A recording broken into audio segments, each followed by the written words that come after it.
Good afternoon, everyone. Good afternoon, paw parents and NUTRI CHUNKS PAWmily. So this event is made possible by NUTRI CHUNKS PAWmily. Okay, the official Facebook page of NUTRI CHUNKS Premium Dog Food in Greater Manila area and Rizal. So don't forget to follow us on Facebook and Instagram, NUTRI CHUNKS PAWmily, at NUTRI CHUNKS PAWmily for the latest NUTRI CHUNKS items, stores, product concerns, and special promotions in the area. Okay, so my name is Doc Ferds Recio. I will be your host for this afternoon. And today we are going to talk about the importance of exercise in our fur babies, in our dogs.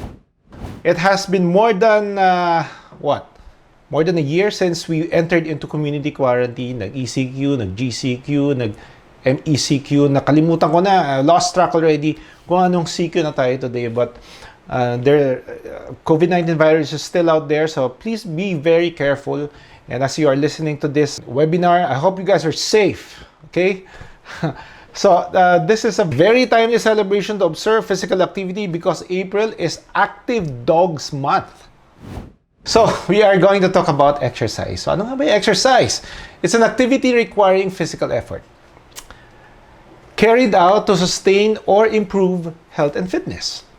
So, kahit ano yan. This could be for our dogs. For us, it could be running, going to the gym, using the treadmill, walking, jogging, climbing upstairs, no? But for dogs, it could be just running, swimming, jumping or chasing, and even yung training. Yung training natin sa kanila, ng sit, down, roll, shake hands, can be a form of exercise for them, especially sa mga puppies, no? So, the amount of exercise is dependent on the age, in health, yung status nila ng health, at yung kanilang breed. And we are going to talk about each one. No, so, but before anything else, ano nga ba ang importance ng exercise sa ating mga dogs, no? What are the benefits that we can get from them? So, number one, it improves blood circulation and physical condition. So, when we exercise, the heart pumps in blood to the muscles, into the veins, into the muscles. And so, the more exercise that you do, the better the pumping, no? So, it improves the circulation and physical condition. It also burns the calories down, no? Number two, for our dogs, it prevents constipation. So, when we're active, yung transit time of food in the colon is lessened. So, mas may moisture pa yung mga dumi, yung fecal matter that are already in the colon where they do all the absorption. So, nangyayari, mas madaling maggawa ng bowel movement. Mas madaling jumebs yung ating mga dogs and even for us. So, if you're experiencing constipation, drink plenty of water and go out and exercise. It aids in dealing with constipation. Same thing with our dogs, no? If they're constantly dehydrated or if they're constantly constipated, give them plenty of water. Baka naman masyadong mainit yung pinaglalagyan nila, and make sure that you walk them also, so to avoid constipation. Okay? Number three, it improves the quality of their sleep. So, we have a saying that goes, a tired dog is a good dog. So, imagine kung dogs are bred for something. You know, they're bred to go out and be active. Or some dogs are bred to hunt other animals, no? Or to herd sheep. So, they're bred for a specific purpose, for a specific job. No? So, if you devoid them of that, if you remove their ability or the capacity to exercise, they will go into other activities. Sometimes, ito yung mga problematic na behavior ng mga aso natin. No, so, right now, I have two puppies here in my apartment, and they can be very they can be very rowdy, no? And the only way for me to actually burn their energy is to take them outside and walk them. So, remember that. A tired dog is a good dog. Otherwise, they will be chewing on your furniture, on your shoes, and everything around the house. No. Exercise also build alertness and confidence. No. So if they're agile, if they're active, you know, if they're exposed outside, hindi sila mahiyain when you bring them with other dogs. Kasi they know how it is. They know how to cope with alam nila kung they know how to manage themselves when exposed with other animals or with the outside environment. As opposed to, tingnan mo yung mga aso na hindi nakakalabas ng bahay. If you take them out, all of a sudden, parang they're very scared. They don't know what to do. We see a lot of them in the clinics. Na yung mga condo dogs lang, hindi mo mababa. Kaya yung mga nakakulong lang, kawawa naman. Usually, they're the ones that bite. No, so, it builds alertness and confidence if they know how, if they can go out and exercise on a regular basis outside. Exercise also keeps a dog mentally stimulated. No, so syempre, madami siyang nakikita, yung attention niya is just all over. Ang dami niyang napapansin, ang dami niyang naisip na you take out the destructive behavior also. Okay? Which is the last one. You prevent destructive behavior. Like I said earlier, dogs are bred or are designed. Some of the breeds are designed for a specific activity. No? Parang sinabi ng isang motivational speaker sa amin, we are all designed or we are all meant to do something. And if you do not know what that is, you resort to other destructive behavior. Iinom, maglalasing, magbibisyo, and all these things. No? So, same thing with dogs. No? A lot of our dog breeds were designed to herd sheep, to carry heavy stuff, no, to run around. Imagine in the wild, they have the whole forest to actually go around. So if you devoid that activity from them, they will go into destructive behavior. Body condition score. Paano ba natin malalaman if our dog requires exercise already? We have the body condition score, no, or the BCS. They have 2 scales. Meron tayong 1 to 5 at saka 1 to 9. So, I like using the 1 to 5 because it's easier to remember. Yung 3 being the most ideal, no? Ibig sabihin, you can still palpate the hips, the ribs, the spine, but you do not readily see them upon examination. However, if upon presentation, nakikita mo na yung aso, labas na yung ribs, kita mo talaga yung hips and spine. So that could be, 2/5, ibig sabihin, payat. Or kung 1/5, may mga emaciated tayong dogs, no? Sobrang payat. Yung mga malnourished animals, they're like that. However, kapag barrel shape na, wala nang bewang, hindi mo naman nakita. And then pagkapa mo ganyan, hindi mo na makapa yung spine, yung ribs, yung hip bones.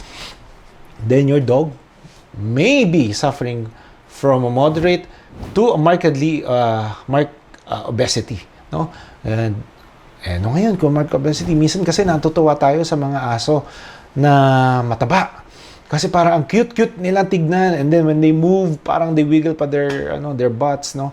Ang cute tignan, ang cute. Ayun yung laging sinasabi sa akin ng mga pet owners. But, however, if a dog is obese, they are predisposed to other diseases like diabetes, okay? Heart disease. So, joint disease and liver disease. So, sa diabetes, kasi yung receptors for insulin, nababawasan because of fat, no? And also, nagugulat yung mga, sometimes when we diagnose diabetes in the clinic, sabi niya, yung pati ba yung aso and pusa nagkakaroon ng diabetes? That's true. And mas mataas na ngayon yung cases ng diabetes among dogs and cats as compared to when I started practicing 10 years. Maybe because yung diagnostic tools natin right now is more readily available. Kaya mas madali natin diagnosis. But, and also the type of food that's available right now. Yung mga owners kasi, sometimes they feed junk food. Doon also sa kanilang pets. So, madami tayong cases ng diabetes. Lalo na lately, because of the community quarantine. No? Dami tayong cases ng obesity. Okay, anyway, heart disease. Heart disease, bakit? Because if the dog is heavy, and you only have the same size and capacity for the heart to pump blood, mas nagwo-work siya double time, no? So, konting galaw, nung aso, pagod na agad. Konting takbo, pagod na agad, no? So, double time yung heart. Madali siyang mapagod. Can have heart disease, no? The valves cannot function, or sometimes nagkukot na nababalutan ng taba yung heart. No? It's making it difficult for it to pump more blood or function well. Number 3, joint disease. If a dog is heavy, you put a lot of burden in the joints, and they're more prone to developing joint diseases, osteoarthritis, and inflammation on those areas, no? So mas madaling sa mapagod, no? So it's a vicious cycle. Mataba, madaling mapagod because yung heart niya is mas hirap mag-pump ng blood. May sakit siya, no? Among other things. And yung joints niya inflamed din. So ganyan din sa tao.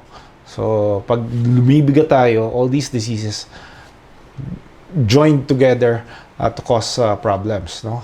Lastly, liver disease. Yung mga fatty liver syndrome, nababalutan ng fat deposits yung liver.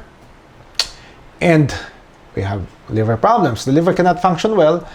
And liver is a necessary organ. It's a very important organ for us or our dogs to function. So, naapektuhan din siya, no? So, if it cannot function well, eventually your dog becomes sick.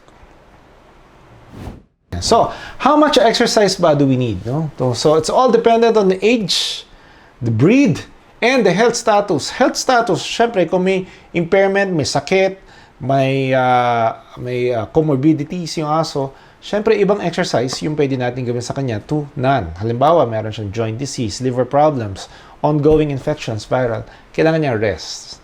No? Let's talk about age. Halimbawa, puppies. Puppies would require a different amount of exercise and yung duration of exercise rather than an adult or a senior dog. No? So, syempre, senior dogs have more problems or comorbidities and also some diseases that are already present in them. So, kailangan din maingat tayo sa kanila. So, all these things, the best thing to do is ask your veterinarian on the amount of exercise if your dog is sick, if your dog is senior, no? Okay, yung puppies are dogs from 1 year old, sometimes 1.5 years old for giant breeds, no? But ideally around hanggang 8 to 1 year old yan yung puppy stage, no?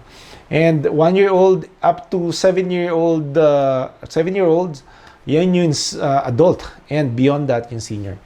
I think the most important factor that we need to consider in doing exercise is yung breed, no? Assuming everything is okay, walang sakit, life stage adult, or walang comorbidities, let's break them down into breeds. Okay, let's go to the toy breeds. Toy breeds, kadalasan sila yung mga lap dogs. Ito yung Chihuahua, Pomeranian, Yorkshire Terrier, Toy Poodle, at yung ating pambansang aso, Shih Tzu. Kasi 60% of dogs that are being brought in our clinics are actually Shih Tzus. No? Sila yung pinakamadaming dinadala. But the ones pinakamataas ang naka-register sa PCCI is Husky. Okay, mga Huskies. That was a couple of years back. No? I don't know right now kasi hindi ko pa na-check sa PCCI. But right now, among the breeds ng aso na pinakamadami sa Pilipinas, Shih Tzu ang number 1. Okay? So, whether may papers or not. No? So, toy breed, sila din yung mga lap dogs. Buhat-buhat natin palagi, kasama natin sa condo, kasama natin on a daily basis. Sila yung may pinaka-lowest requirement when it comes to exercise. Okay? But, sila rin yung may pinaka-mataas na chance. Highest chances of developing obesity. Kasi, sila yung palagi natin kasama eh. Kapag kumakain tayo, nandiyan na yan sa tabi, bibigyan mo ng pagkain. Yung mga large breeds nasa labas, medium to large breeds, a lot of them are outside, no? Yung mga small breeds, sila yung may access sa loob ng bahay. Katabi pa nga natin minsan sa pagtulog eh, no? So, tsaka sila yung madalas na baby. And I've seen a lot of this in the practice already, no?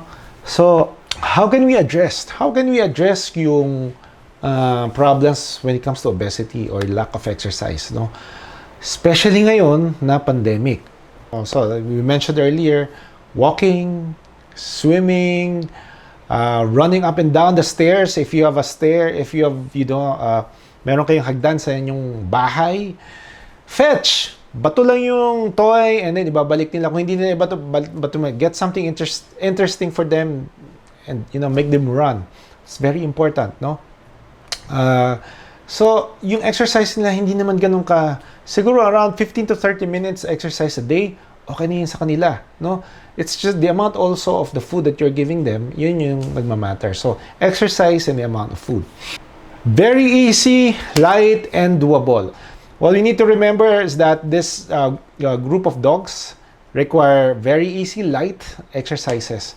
Kahit sa loob ng bahay, pwede na. And of course, it will be very beneficial for the owners and the pets if you take them out also for small walks, so short walks around the area. Okay? Ayan. So, yung swimming, sabi, Doc, swimming, ang hirap naman ng swimming, wala naman kaming swimming pool. For these small breeds, kumuha ka lang ng drum or batcha and, make them float, lagay mo sila ng salbabida. May nabibiling ganun eh. Salbabida and then make them float, make them paddle. That's, high intensity, low impact exercise for dogs, no? Okay? And yung mga zoomies, alam yung mga zoomies, yung research niya, yung zoomies. Ano yan? Common yan sa kanila. Okay. Brachycephalics. Sino ba yung mga brachycephalics? Sila yung mga pango. Sila yung mga bulldogs, French bulldog, pug, Pekingese, Boston Terrier. Sila rin yung chow. Yan. Sila yung mga brachycephalics. So they require, literally, ang brachycephalic means short-headed, no? And I keep like 6 or 7 brachycephalic dogs, all of them French bulldogs. And ang exercise lang nila, so for this breed, better to keep light and short, but do it several times a day. They're stocky, no? They're stocky, they have short nose, and their ability to dissipate heat is mas impaired. A lot of these dogs also have problems or difficulty in breathing. I don't know if you've heard of the brachycephalic syndromes, the notic nares, mahaba yung elongated soft palate, at saka yung inverted laryngeal saccules, no? Yun yung sa lalamunan nila, no? Kaya minsan kapag natutulog sila, naghihilik kasi mahaba yung soft palate nila, kaya mas hirap silang huminga. So kapag strenuous exercise ang ginawa natin sa kanila, mainit pa yung araw, lalo silang magiging prone in developing heat stroke, no? And that is a very serious case. So, if you are going to walk brachycephalic dogs, if you're going to exercise them, make sure you do it on a cooler part of the day. And, so either early in the morning or sa gabi, no? And short lang. And then, make sure that you have water with you. Make sure that you come prepared. Meron kang tubig, walk them, meron kang leash, no? Okay, the terriers. Unlike the first two breeds we discussed earlier, they are very active, very energetic dogs. So, minsan iisipin natin, wow, kukuha ko ng terrier kasi cute lang. Dahil lang sa bahay, no? But bear in mind that they are bred for activity. They are bred to hunt, no? Sa forest kasama nung mga owners nila. No, so they will require a lot of exercise, no, running around the house. Siguro mga 1 hour a day of exercise will be very enough for them, sometimes even more. Otherwise, dito sila nagkakaroon ng temperament ko. If you're pent up, tayo nga lang sa bahay, no? Kapag quarantine, di ba, parang ang init ng ulo mo kasi hindi ka makalabas, no? Especially dapat sanay ka dati na lagi ka nasa labas. Ngayon, hindi ka makalabas. Talagang mag-iinit ang ulo mo. Totopakin ka. Same thing with our dogs. No, okay, they need to burn that energy. Otherwise, they will go into destructive activities. Sight hounds. Sino ba itong mga sight hounds? Sila yung mga, so they're the greyhounds, the whippets. No, they are bred for hunting and tracking, and they can either be sight or scent hounds. No, they have very sleek and slender body, but etong mga hounds na ito, they're not runners, no? They're sprinters. So, short distances lang, pero very active. Do it several times a day. Kasi nga, they have very few fat deposits in their body. If you exercise them a lot, they will also burn their muscle, which is not good, no? So, fewer exercise, sprint, they still require a lot of exercise, pero sprints lang, no? Activities. Like yung short walks, running, herding, and working dogs. So, this group of dogs are usually, so eto na. If your dogs belong to the herding or working dogs, sila na ba yung mga yan? Sila yung Welsh Corgis, becoming increasingly popular nowadays. No? And the German Shepherds, the Belgian Shepherds, the Belgian Malinois, so they all, Australian Cattle Dog, Welsh Corgi, so yan, mga yan, they're all bred to do specific jobs, which is to herd sheep. So, mariin mo yan, malalaking fields. And they will herd like hundreds of sheep. And kailangan mo silang, they have to move synchronously so that they'll be able to do this job, no, properly. So, they do this every day, twice a day. So, imagine kung yung breed na to, ikukulong mo lang sa loob ng kulungan or sa loob ng bahay, tapos hindi mo sila gagalawin, ano yan, totopakin. So, sila yung mainit yung ulo palagi, no? So, sila yung bossy na aso, no? So, make sure that you exercise them a lot. And make sure also na pinag-isipan mo itong mga aso na ito before mo sila kuhanin. So, don't just get dogs because of you like how they look. Make sure that you'll be able to give them the time and energy and the exercise that they need. Plus, you have to have the money to provide for them kasi they will require a lot of food, a lot of exercise. These dogs, no, they require 1 to 2 hours of exercise every day. 1 to 1.5 hours. So, if you do not have that time, if you are a person who's very busy, wala kang panahon sa mga ganitong klaseng activity, no time to walk them or to take them outside, give them exercise, please do not get these breeds because sisirain mo lang yung buhay nila, no? Doon ka sa meron kang yung kaya mong, if you do not have the space, if you do not have the time, if you do not have, of course they will require, these are bigger dogs, no? So they will require a lot of or more food. So make sure na meron kang pambili ng pagkain. Giant breeds, no? The last group of dogs that we are going to discuss is yung mga giant breeds. Sila yung mga Great Dane, Newfoundland, Saint Bernard, Mastiffs, no? So, these dogs are stocky, heavy, deep-chested, no? And so sila yung mabibigat, no? Malakas kumain. And they are more prone to developing joint diseases, no? So, kailangan lang nila regular exercise, moderate amount, so as not to stress the bones and the joints. So, ano yung mga yan? Low impact, high intensity exercise yung kailangan nila. The best example is swimming, no? So, remember that if you choose a breed as a pet, no, ikaw yung pipili, no? So, dapat meron capacity, capability. You have the space, you should have the finances also to support these animals. So, ito yung mga requirement nila, dapat meron ka. Yun lang yun. Yun lang yung gusto kong sabihin. Otherwise, pahihirapan natin sila. They need regular to moderate exercise and wala masyadong running and walang high intensity training. Kasi nga, because they're heavy, no? So, these are deep-chested dogs.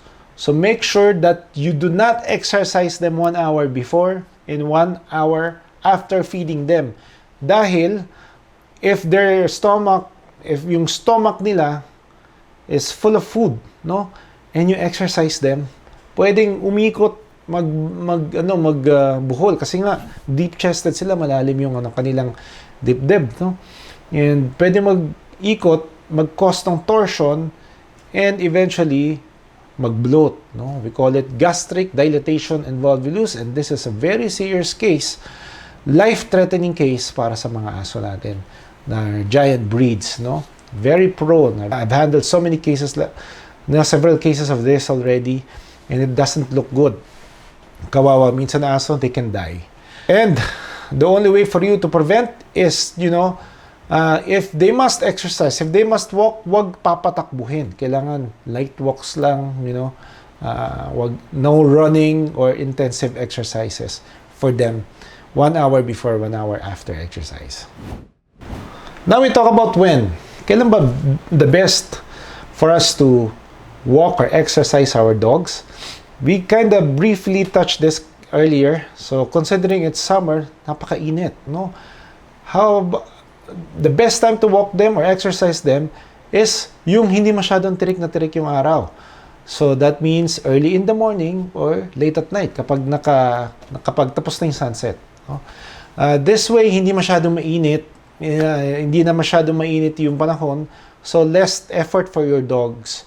And also, yung pavements that na lalakaran nila, yung mga lalakaran sa kalsada, if it's very hot, masyadong mainit, pwede mag-blister, mapaso yung kanilang mga paws. Although dogs have very thick paws, yung iba sa kanila, prone sa mga blistering, kaya minsan ayaw na nila lumakad sa labas. So next time when you walk your dogs outside, make sure alamin mo kung ano yung temperature nung or tignan mo kung mainit masyado yung kalsada, don't walk them. If you must walk them, they can wear shoes, no?